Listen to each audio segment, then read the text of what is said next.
आज इथे आपण बनवणार आहे मस्त अशी गोवन डिश बनवणार आहे।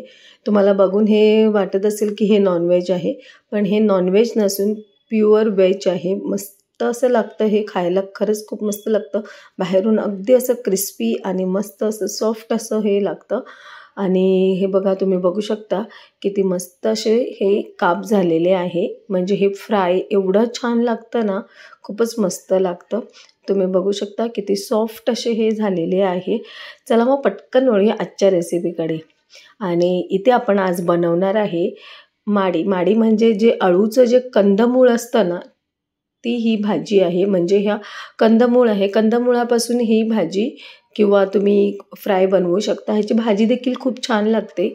आणि हे बघा, तुम्ही बघू शकता किती मस्त हे झाले। त्याचं वरचं साल काढून घ्यायचं आहे, पूर्ण असं स्वच्छ धुवून घ्यायचं आहे। आणि ह्याचे आपल्याला आता छोटे छोटे काप करायचे आहे।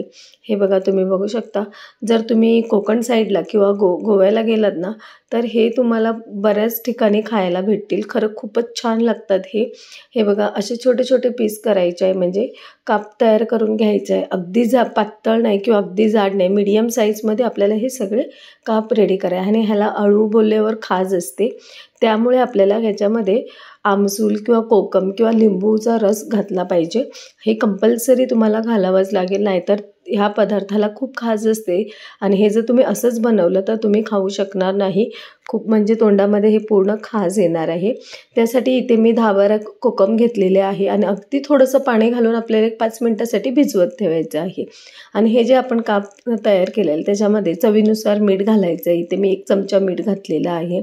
त्यानंतर आपल्याला इथे अर्धा चमचा हळद घालायची आहे।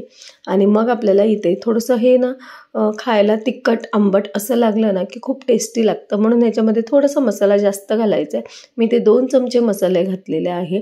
आणि त्यानंतर आपलं जे कोकमचं जे रस आहे तो घालायचा आहे।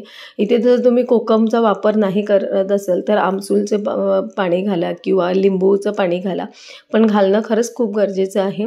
कारण हे अळू जे असतं ना त्याला खूप खाज असते आणि हे अळूचं कंदमूळ असतं। अळू तर तुम्ही सगळ्यांनीच खाल्लं असेल।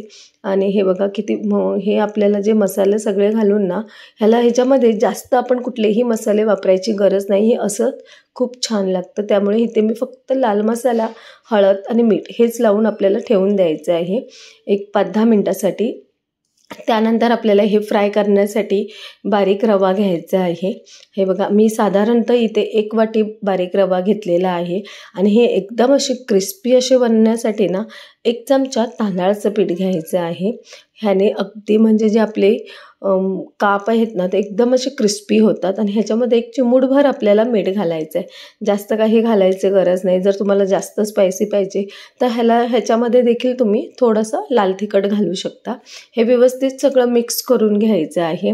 व्यवस्थित मिक्स केलं ना की म्हणजे कसं रवा आणि जे तांदळाचं पीठ आहे ते व्यवस्थित मिक्स झालं की अगदी असे क्रिस्पी आणि क्रंची आपले हे काप तयार होतात। गोव्याला ह्याला माडी असं बोलतात, माडीचं काप असे बोलतात। आणि ह्याच्यामध्ये हे बघा, तुम्ही जर म्हणजे जर इंग्लिशमध्ये सांगायचं झालं तर तारो रूट्स असं बोलतात त्याला, खूप छान असं लागतात हे। त्यानंतर काय, ह्या रव्यामध्ये सगळं कोटिंग करून घ्यायचे आपल्याला हे काप, व्यवस्थित असे सगळे काप कोटिंग करून घ्यायचं आहे। त्यानंतर तवा गरम करून त्याच्यामध्ये 1-2 चमचे तेल घालायचं आहे आणि पूर्ण पसरून घ्यायचं आहे हे तेल। त्यानंतर आपण जे माडीचे काप तयार केलेले आहे ते आपल्याला तव्यावर घालायचे। आणि मेन ह्याच्यामध्ये कसं आहे, हे जे तुम्ही पूर्ण फ्राय करणार ना, शॅलो फ्रायच करायचं आपल्याला, डीप फ्राय नाही करायचं आहे। आणि अगदी बारीक गॅसवर करायचं आहे, जेणेकरून हे अगदी म्हणजे बाहेरून क्रिस्पी होईल आणि आतून असे सॉफ्ट होईल। पूर्ण सगळं तव्यावर घालून झालं, अजून 1-2 चमचे तेल घालायचं आहे ह्याला थोडंसं तेलाचं प्रमाण जास्त लागतं, कारण हे थोडे जाडसर आपण जरी कट केले ना तर फ्राय व्हायला थोडासा वेळ लागतो। अगदी जर पातळ तुम्ही कट केले ना तर त्याची टेस्ट चांगली नाही लागत। मग आपल्याला 5-7 मिनिटासाठी झाकण लावून ठेवून द्यायचं। आणि हे बारीक गॅसवरच ठेवायचं आहे, फास्ट गॅस नाही करायचं, कारण फास्ट गॅस केलं ना हे आहे ना थोडं शिजायला जास्त वेळ लागतो। हे बाहेरून म्हणजे शिजलं जातं पण आतून शिजलं नाही जात, त्यामुळे आपल्याला हे बारीक गॅसवर शिजवायचं आहे। सगळे परत आपण एक साईडने उलट करून घ्यायचे आणि पुन्हा एकदा 1-2 चमचे तेल घालायचे आहे। हे बघा, आणि खरंच जर तुम्ही कधी खाल्लं असेल ना तर तुम्हाला कळेल की ही खरंच खूप छान असं हे माडीचे काप असे लागतात. पुन्हा एकदा झाकण लावून आपल्याला इथे ना 5 मिनटं ठेवून द्यायचं आहे.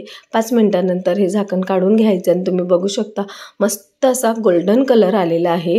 कापला खायला खरंच खूप मस्त लागतात, अगदी क्रिस्पी असे लागतात आणि हे गोव्याला तर फेमस आहे. आणि गावच्या ठिकाणी जर बोललात ना तर हे सगळ्यांकडे ह्या सीझनमध्ये जास्त हे भेटतं, थंडीच्या हिवाळ्याच्या सीझनमध्ये. कसं पावसाळ्यामध्ये अळूचा हा जे प्रकार आहे तो खूप म्हणजे जास्त प्रमाणात येतो आणि त्याच्यानंतर जे खाली त्याच्या मातीमध्ये हे कंदमूळ हे रेडी होतं आणि ह्या कंदमुळापासून हे काप बनवले जातात. हे हेल्थसाठी खरंच खूप छान आहे आणि मस्त हे बघा तुम्ही बघू शकता किती सॉफ्ट असे झालेले आहे. आणि आजची माझी रेसिपी जर तुम्हाला आवडली असेल ना तर नक्की घरी बनवा आणि अशाच नवीन रेसिपीसाठी माझ्या चॅनलला लाईक, शेअर आणि सबस्क्राईब करा. पुन्हा भेटू नवीन रेसिपीसोबत. थँक्यू.